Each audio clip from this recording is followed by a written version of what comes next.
Welcome to Alas, Fine and Hitchens. I am Sarah Vine. And I am still Peter Hitchens. And this week, Peter would like to talk about the impact of the hijab. And I'll be asking, why do weak men lead to extreme politics? Join us after the break.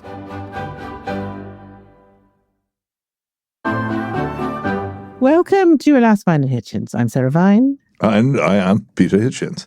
I'm abroad, Peter. I'm sorry to say that. I know you don't approve of abroad. I absolutely approve of abroad. A lot of people should be there all the time. Yes, well, according to Nigel Farage... If we didn't have abroad, where would they all go? They'd come here. I think Nigel Farage would like everyone to go abroad. Shall we start with your topic, which is the history of the hijab, which fascinates me, actually? I don't so much want to go into the history of it, because that's not my point. My point is that over the past, 20, 25 years, the number of women, particularly in London, I'm sure it's also the case in a lot of provincial cities too, the number of women wearing veils of one kind or another has gone up enormously. And I've noticed this summer, coming into work, along Kensington High Street and in Kensington Gardens, that number seems to me to have gone up a bit, almost as if a point is being made. And I've always been in two minds about it.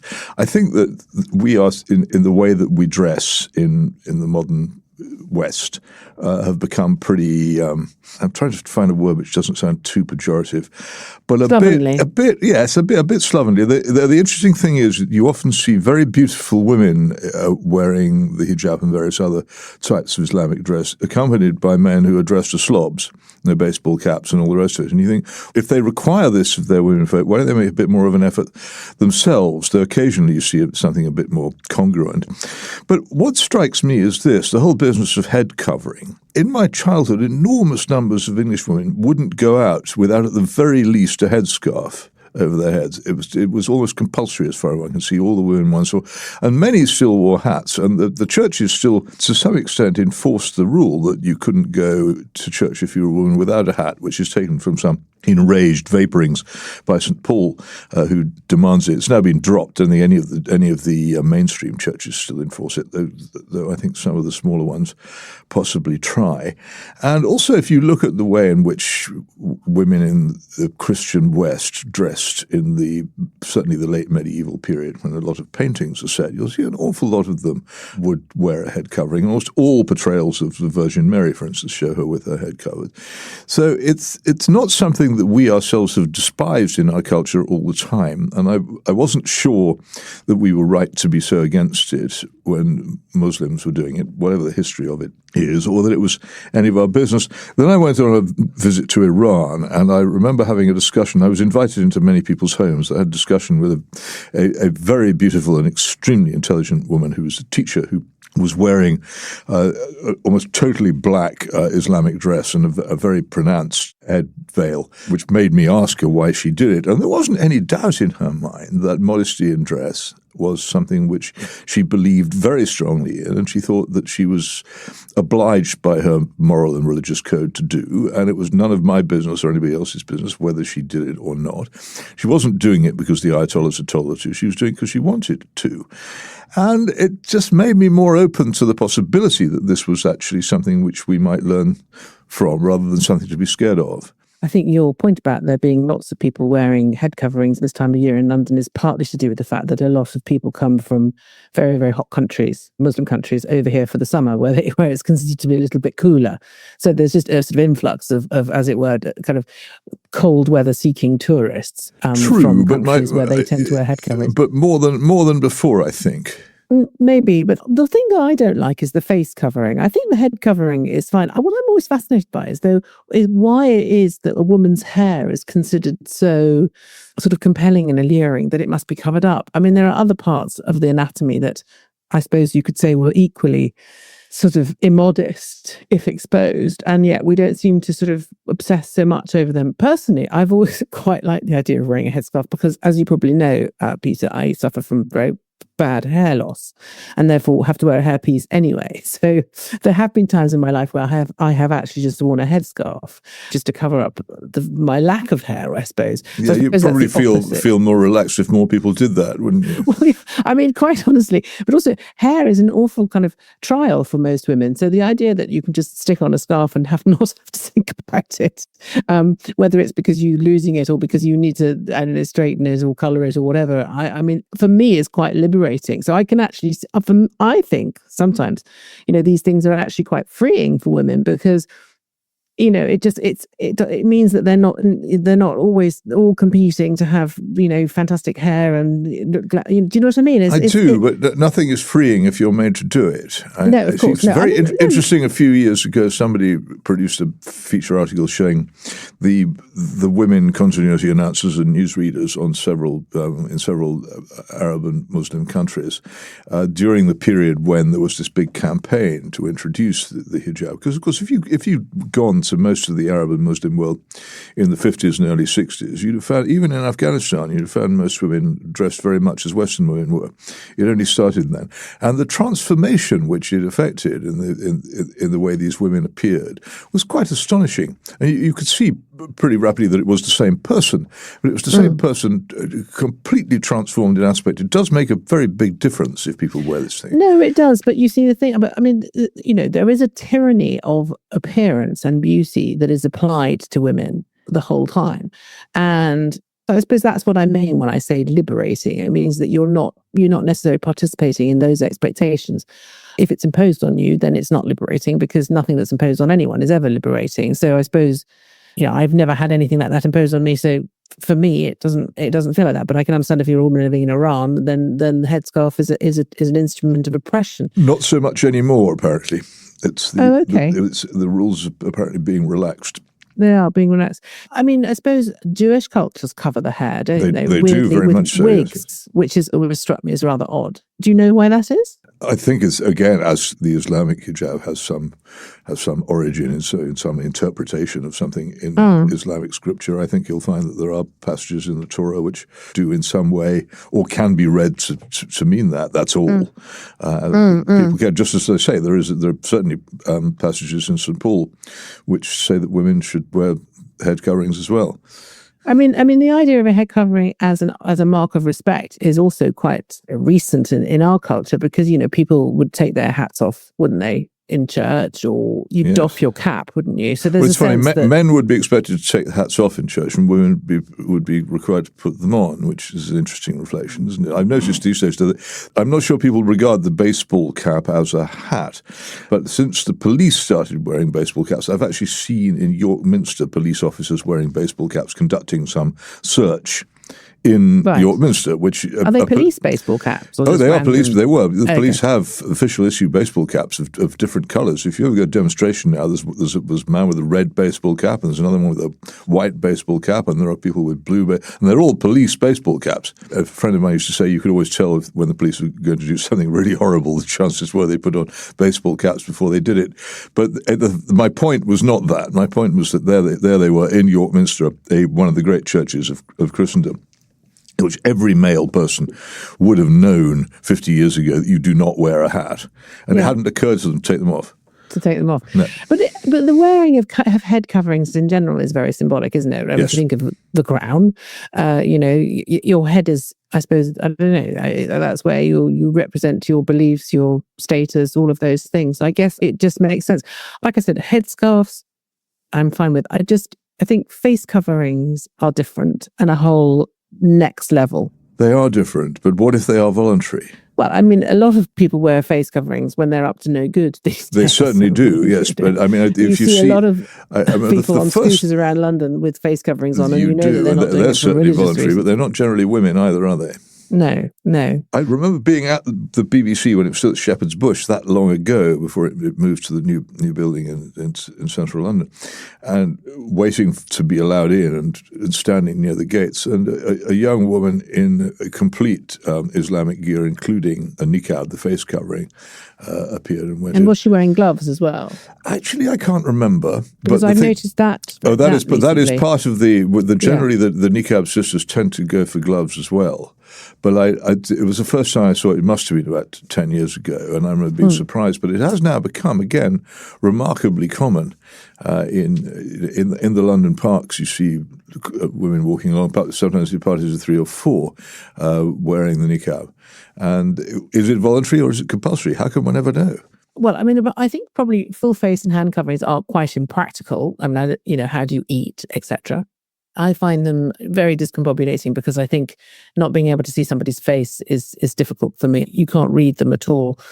I don't like that at all. But I mean, maybe that's, maybe I'm being unreasonable, but I just really don't like Jack Straw, you remember when he was Home Secretary and was MP for a Northern constituency, he used to say to any women constituents who came in wearing a face covering, would you please take that off while you speak to me? And, and I think they did too. He was polite about it and they just did. Yes, I think that's right. I think, but you're right. I mean, you increasingly do see lots of people are wearing full coverage, and it's strange because it's. I mean, there's something about being faceless, isn't it? Isn't there? There's something really odd about it. It's sort of, I don't know. Maybe it's the reptilian brain can't really deal with it, so I find it's very unnatural. But headscarves, I don't have a problem with at all. I mean, the Queen used to wear headscarves. It was all the time, not for religious particularly reasons. when she went racing. Yes, she always looked rather good in them, I think. But I only raised the issue because I just felt that it needed a more interesting response than just to say, I'm against this. That there ought to be some attempt to understand. And also the whole idea which it accompanies of modesty in dress, which is in the same category, and many Muslims will say that that's all we wish to do, is to be modest in dress. Why should we be against that either? But conversely, why should we be obsessed with modesty in dress? I mean, people should dress the way they want to dress, and provided it's not actually offensive. No, but in this case, we're talking about people choosing to do it in increasingly large numbers in our society. Yeah. And the contrast between them and the others is actually quite startling now. Yes, but I think the thing about modesty in dress in women is that it is a form, this idea that a woman should conform with a certain type of sexual behavior and men shouldn't. But also this notion that if women don't conform with a certain type of dress code, then they are somehow responsible if the men in their vicinity lose control. I mean, that's not something that I accept at all. I think we all reject that, but it's not. That's not the point. I don't think everybody does, made. Actually. I don't think everyone does. I think there's still a lot of people who think, if a woman dresses in a certain way, then that's her fault if she attracts the wrong kind of man. And I think that's one of the problems I have with the sort of Islamic imposition of it, is that seems to be implied the whole time, that it's a woman's responsibility to maintain a level of modesty. Otherwise, if something bad happens to her, that is her fault, not the man's fault. And that is a view that is increasingly resurgent, I think, in these very hardline Muslim societies that we're seeing. Well, let us know what you think about that. I'm sure you'll have your views. You can email us at alas@mailonline.co.uk, or you can send us a message on Spotify, or even send us a voice note on WhatsApp, 07796 657 512. Start your message with the word alas, and do come back after the break. Thank you. Welcome back to Alas, Simon Hitchens. I am still Sarah Vine, and he is still Peter Hitchens. He is. Hooray. Thank goodness for that. And Peter, this is a topic that I raised really because it is a deep seam which you can mine. And I was listening to Nigel Farage earlier in the week outlining his plans for, sending migrants to the moon or whatever it is he's going to do, but basically quite extreme measures. And I was thinking, it's a classic example, is it not? You may disagree with me, of weak governments and weak men, e.g. Starmer and also the preceding Tory government, leading to extreme politics. And I was thinking there are lots of examples of this in history, Tsar Nicholas II, Weimar Republic, Louis XVI. It's definitely a pattern, isn't it? Biden, Trump. I would disagree with you. It's not so much weakness in this case as it's been a deliberate policy on the part of both the major parties to encourage large-scale migration into this country while pretending to be against it. And that is what has led us to this. I wouldn't call it weakness at all. Alas, it's been quite determined. And we know from the extraordinary revelations of a man called Andrew Neither, which I mention all the time because they're so rare that anybody's been honest about this, who admitted that there'd been a driving purpose to change the country. That was the point of it, that they wanted a large-scale migration because it was part of their job to make the country more multicultural and to pretty much abolish the old conservative Britain which had existed beforehand. So I wouldn't call that weak. I wish it had been weak. But the migration thing, in a way, that's a category error. Because what I'm talking about is bad government leading to extreme government. Well, maybe again so. And you mentioned Nicholas II, but it was Nicholas II who opened fire on the crowds on Bloody Sunday in 1905. That wasn't weakness exactly; it was certainly stupidity, inefficiency, the Weimar Republic attempted to ban the Nazis and took all kinds of steps against them. It wasn't necessarily their weakness. I'll tell you what was one of the main reasons for the triumph of the Nazis was the division of the left, and the stupid Communist Party under Stalin's orders refused to cooperate with the Social Democrats against the Nazis, and as a result opened the door to them. It wasn't weakness; it was stupidity. So I'm not sure if it follows you. What is often described as weak government what do you mean by strong government? Do you mean people constantly doing big, strong things? What I mean is efficient government versus bad government. Oh, I suppose efficient. That's what I mean. But efficiency has to have a purpose, doesn't it? You can be efficiently in favour of mass migration, or you can be inefficiently in favour of it. But if you're inefficiently in favour of it, you get less of it. In fact, we've got a lot. If the migration situation in the country was properly managed and had been properly managed over a period of years, and even if you had a policy as the one that you describe of getting more people in, if you had done it properly and effectively, and if you built the infrastructure and done all the things that needed to be done in order to ensure integration and not sort of, whole communities being taken over, then perhaps we wouldn't be in a situation where everyone is so angry about immigration because it's been so poorly managed that we are now looking at a set of policies that are actually quite extreme. Well, certainly, I don't know. I dislike the use of the word extreme to describe policies. It's just a way of saying I don't like this and trying to give that an objective character. I don't particularly like Nigel Farage's policies myself. I think the difficulty of them is that they're, I think fundamentally, like a lot of reform policies, they're modelled on Donald Trump. And Donald Trump can do things which no British Prime Minister can do because Donald Trump heads a hugely economically and politically powerful country surrounded by weaklings. And much of the migration into the United States comes from those weakling countries, and he can impose his will on them. We aren't in that position. A lot of the migration into this country comes, of course, from France. People who've already come from elsewhere to France, and we don't have the power or the influence or the wealth or whatever is necessary to get the French to stop them coming. And we don't have the political power in the region. And this is the difficulty, it seems to me, in Nigel Farage's plans. Can he actually do what he promises to do? He says he can get the countries from which these migrants have come to take them back. But can he? Most of them have disposed of their, I don't say most, large numbers of them have disposed of their passport. We can't prove that they came from where they came from. So the countries in which they came are going to need an awful lot of either paying or in some way pressuring to take them back. And I just don't see how this is going to be as easy as he makes it sound. Also, these things like building places to detain people, it's not easy to detain large numbers of people, and it often goes wrong, even with the best will in the world. I don't think the famous instance of the British concentration camps in South Africa during the Boer War, I don't think they were intended when they were set up to be places of disease and hunger, but that's what they turned into because it is so very difficult to run such places. Well, you need you need infrastructure, you need to staff it. I mean, it's expensive and it's expensive. You have to find places where you can put them where the neighbours won't say we don't want it here. So again, it sounds good, like so much. I have a feeling that an awful lot of Donald Trump initiatives from the first year of his term will run into the sand because they were brilliantly promoted and they looked spectacular.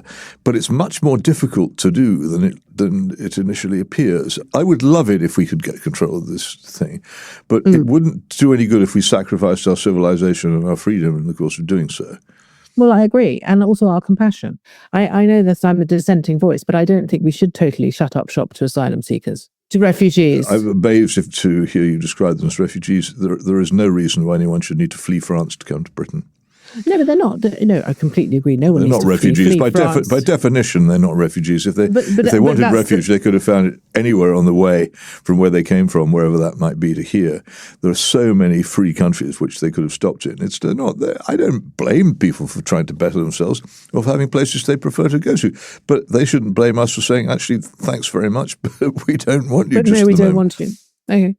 Well, I just feel that this whole immigration situation is a result, and it's a result of people like Starmer not allowing previous administrations to try and, I mean, the Rwanda plan, which was much derided, and is quite a strange plan when you first look at it. But when you actually sit down and think about it, it does make quite a good bit of sense. It was ingenious, and it had begun to work because the effect that it was having on migrants into Ireland, interestingly enough, they didn't want to go on to Britain because they were afraid of being sent off to Rwanda, and it was becoming effective at the time. That I don't know whether it could ever have been big enough to combat the real problem, but it wasn't a stupid idea.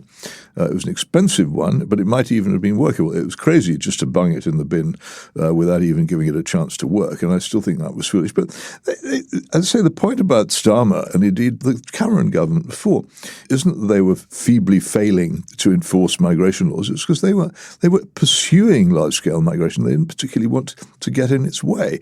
And the other thing, which never should be forgotten, is that the real wellspring of almost all this migration is the large number of stupid wars, which Prime Minister since Mr. Blair have begun, and which create chaos and misery and large numbers of refugees all over the world around the Mediterranean, which has itself, as you should know better than most, has become a bridge rather than a barrier.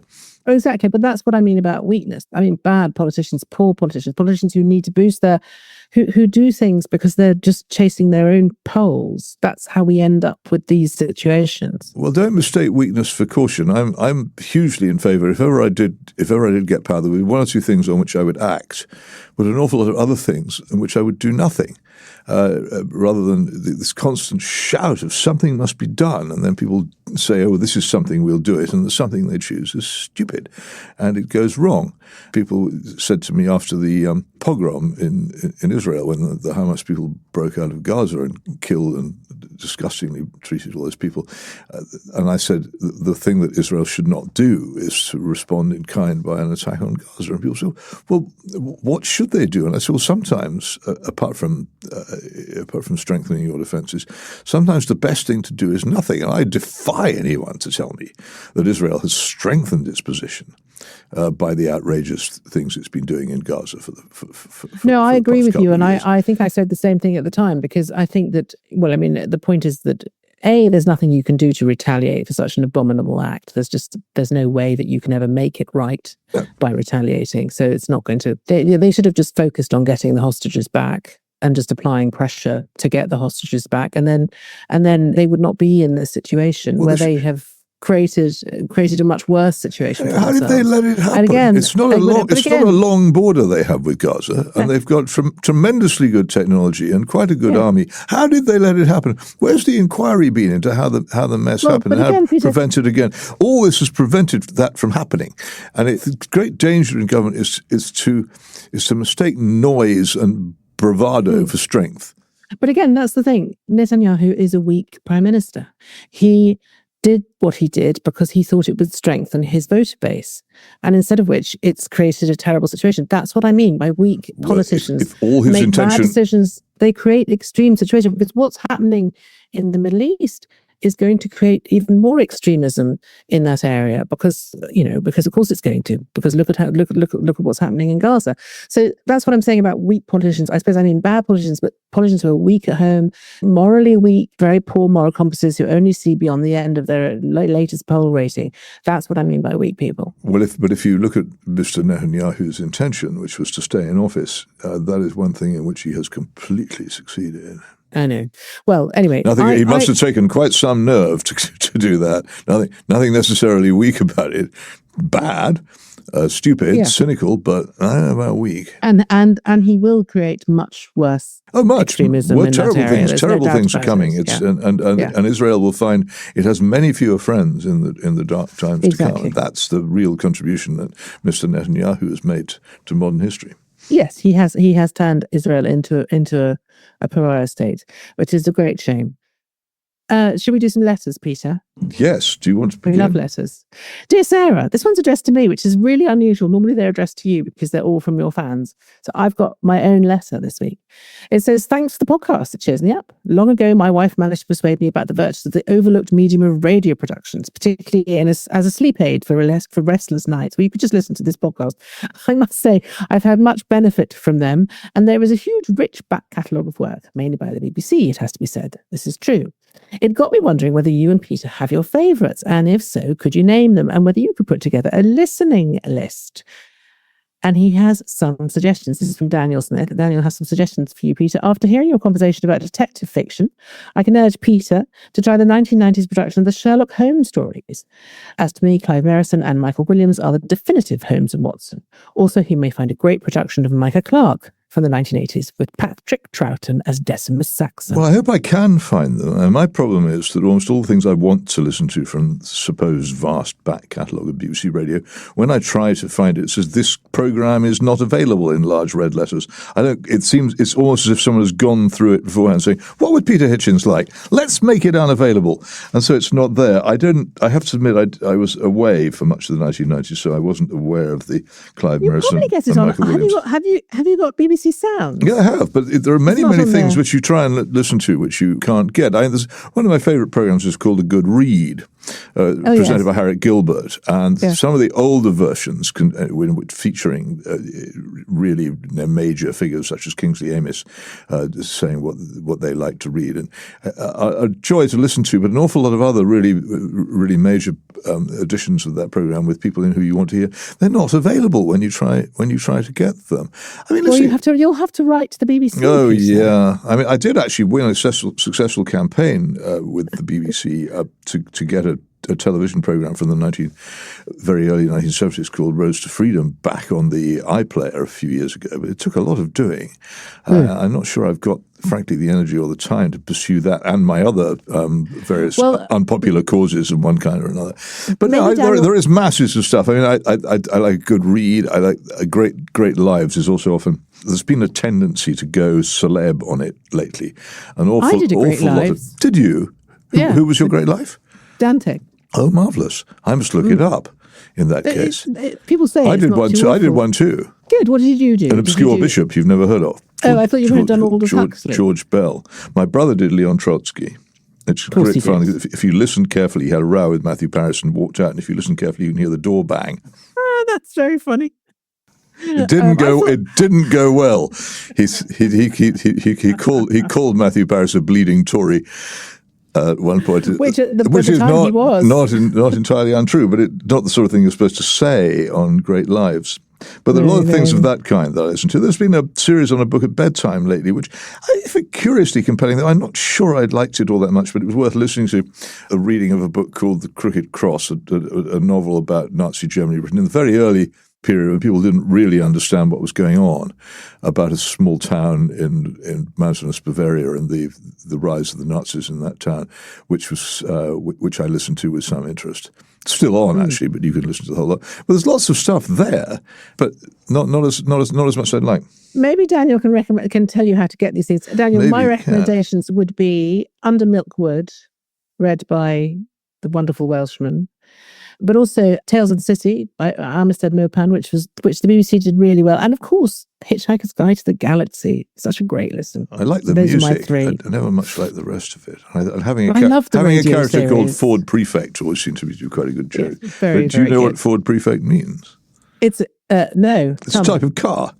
Yes, it's a very humble sort of car. Yes. The Ford Popular and the Ford. I was just thinking the other day about how the names of cars have become quite different. The Ford Popular, the Ford Prefect, the Morris Minor. Can you imagine trying to sell a car called the Morris Minor now? Now they're all called things like Grappler and Musso and Ranger and Patrol. Do you remember in the 80s or the 90s there was something called a Ford Probe, which I always thought was hilarious? I confess I completely missed that. My father had one. It suited him. Does it feature in any of the events in your memoir? I think it does, yes. Yes. Wasn't there a car chase in one of those? There was, yes. And he was the Ford, was he behind the wheel, hunched? I think crouched behind the wheel of the Ford Probe. I think on that occasion it was a Cosworth. but there was definitely a probe at one That sounds stage. very fast. Anyway. Noisy. It was, of course, worth one of those things, the stupid exhaust, which goes vroom, vroom. I think it's also got a spoiler. Yes. Yeah, noisy. Yes, noisy and time consuming. We have another one here. Would you like to read this? I'd be this delighted. One's addressed to both of us. This is from Aaron Makepeace, a fine name. Hello, Sarah and Peter. I'm enjoying your podcast very much and grateful to you both for taking the time to do it. The last 2 weeks you've spoken of counselling. Sarah briefly mentioned a fundamental malaise. I am a person-centred therapist and have pondered this malaise on many moody nights. It is my basic view that the growth of the state, its power over people and its bureaucracy are large drivers of this, which I think you're probably right about. As such things grow, the spontaneity of life diminishes along with the choices available to us with every day that passes. As life becomes more rigid, regimented and planned, the imagination and passion within wither. The previously unimaginable excesses of state power during COVID and how it enabled a great many normal people to behave in what would otherwise be considered abhorrent ways, whilst appearing or believing themselves to appear as virtuous, struck me very hard indeed. I shall never forget it. He also says, I will be thrilled to know, not sure that's the right word, that his profession is peppered with Marxists at the top. He says, as I was training, I studied the work of a person who is one of Britain's most influential humanistic counsellors, only much later to find out he is an open, unabashed and committed Marxist, releasing a book calling on linking psychology with politics to achieve social change. This shocked me, as I believe carriers of the Red Banner would be confined to the behaviourists, Susan Mickey and her ilk, as they consider man to be malleable. Alas, I was very, very wrong indeed. Well, there you are. You see, this all goes back to the Enlightenment philosopher Helvetius, who first put forward the idea that man was malleable. It's got into everything. So there you are. You want to discuss that, Sarah? It's much more your subject than mine, counselling. I love that sentence. I mean, who'd come to me for counselling? I don't know. Pull yourselves together would be what I'd say. I think you're very wise, Peter. No, I don't think you're without. That's why I say pull yourself together, because I'm so wise. Can I just do the next question? Because it's actually not the next question, but I really want to skip to this question because it's a very important question. It says, Dear alas, I never thought I would be as interested, educated and entertained by podcasts with Sarah Fine and Peter Hitchens. Well, thank you. So congratulations. And long may Why not? And long may you keep it going.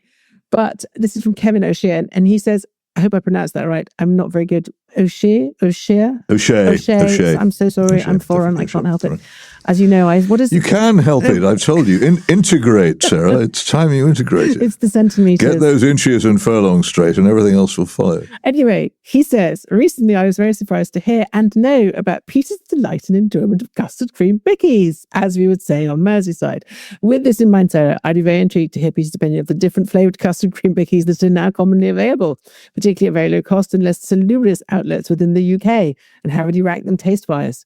Where I live in Birkenhead, a local outlet has not only stocks for traditional custard cream flavour, but vanilla, lemon, chocolate, strawberry, orange, and raspberry. Well, lucky old Birkenhead, but I don't really have any strong opinions on this. Are you custard cream purist? No, absolutely not. Biscuits used to be a part of British life. When you came into Reading from London, you used to go past about 2 miles of Huntley and Palmer's biscuit factories producing an enormous variety of biscuits of all kinds and shapes and sizes. It's now just completely gone. It's all industrial estate for something else. And the whole English biscuit habit went around about the time all the women in the country were conscripted into go out and work as wage slaves, and tea time ceased to be an event in the English home. So biscuits are a rarity. I don't think many of them are made, even the ones which survive, are made in Britain anymore. They're made somewhere else. I don't want to go into advertising here, but the custard creams made by a major British food and clothing chain seem to me to be among the best. They are. They're not just. They are supplied to this podcast. They are not just custard creams. They help to keep us going. They're not just custard creams. They are Marks and Spencer's exclusively for everyone. Creams. Custard creams. Anyway, they're pretty good, and the custard creams which I get after giving a pint of blood are generally okay. They're a bit dry. When I worked, everything feels a bit dry after you. Yes, I noticed it. And years ago, when I worked on the Times, I think we had a competition to find Britain's favourite biscuit. Do you remember that? Or maybe no. Politicians are always asked what their favourite biscuit is. Maybe I've just imagined it. But anyway, I think custard cream is pretty far up there. Digestive is a lovely thing. Oh, I love digestive biscuits. Didn't there used to be an Ovaltine biscuit as well? What became of them? Oh, you mean the nice biscuits? No, the nice biscuits were okay, but the Ovaltine. And then we were discussing with grandchildren the other day squashed fry I love a biscuits, Garibaldi, which they'd never heard of. Garibaldi. It's a Garibaldi. Well, here they were called squash fly biscuits. I like continental biscuit. Well, you would because you're foreign. I like those chocolate sandwich biscuits that you called Loos that you get. They're big, they're round, and they come in tubes in French petrol stations. I can't recommend those enough. I don't think I've ever been to a French petrol station, They're sort of continental. Is that the only place you can get them? No, you can get them. I think you can get them in Sainsbury's these days.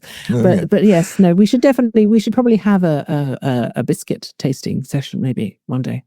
That would be nice. One day. Soon, yes. Okay, one final question, which is serious, and it's from Emma. And she says, I would like to know who you think is the best Prime Minister / government within your lifetime and why. I would also like to know who you think was the absolute worst and why. Well, to the first question, it's always like being asked what your favourite disease is. Would you prefer typhoid or hepatitis or cholera? So I can't really answer that. I don't think much of any of them. Though there were two, and this is personally, who didn't go mad in office, and they were Jim Callaghan and Alec Douglas Hume. They remained relatively human. The rest, I think, all went crazy in one way or another while in office. But best, so can't answer. Worst, undoubtedly, the Blair creature. Not necessarily because of himself, because I think he's a pretty empty person who didn't have much idea of what was going on in his government, because he allowed so many bad things to be done while he was in charge. Yes. I put David Cameron a very close second because he tried very hard to do it all again. And one of the worst things he did was the Libyan war, which is completely and utterly, you could make excuses for the Iraq war if you really, really want to, though I wouldn't. But there is no excuse of any kind for the Libyan war. And people have forgotten just how stupid and disastrous it was, and they still don't realize how much damage it's doing to their own lives today. I think those are my two absolute worst. Yeah, I mean, Emma, what I would say is that I just don't think you can ever answer that question because every governments are like curate's eggs, aren't they? Good in part. No. Okay. No, some governments are just completely and utterly without any kind of redeeming feature at all. The Blair government was one, and the Cameron government, which I regret to say you have some unfortunate connections, was another. Inexcusable for different reasons. Where do you think this current government is going to be placed in the chart? Well, it's pretty bad. It is quite bad. But then I stood alone against a side of, no, we've got to give them a chance. No, I stood alone. So don't do it. I never said give them a chance. I wrote columns you didn't, it's true. So you can't accuse me. I said right from the start, it'll just be an absolute SHIT. No, none of that on this program. Okay. You can't have that. But yes, it was a bit of an uphill struggle, though, I have to say, at the time. Yes. I remember from about May onwards of last year trying to say, look, don't do this thing.